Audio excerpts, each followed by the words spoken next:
If your vehicle is not equipped with this instrument panel, please see your owner's manual for more information.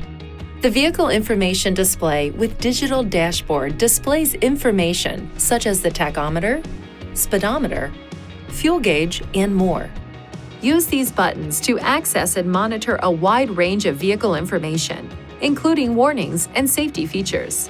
The vehicle information display can be changed using the left and right arrow buttons and this dial, which can also be pressed to select items on screen.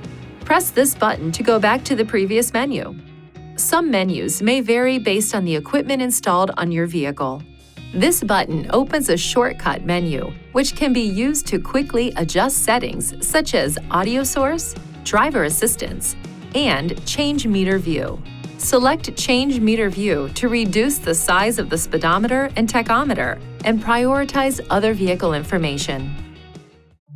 Please see your owner's manual for important safety information, system limitations, and additional operating and feature information.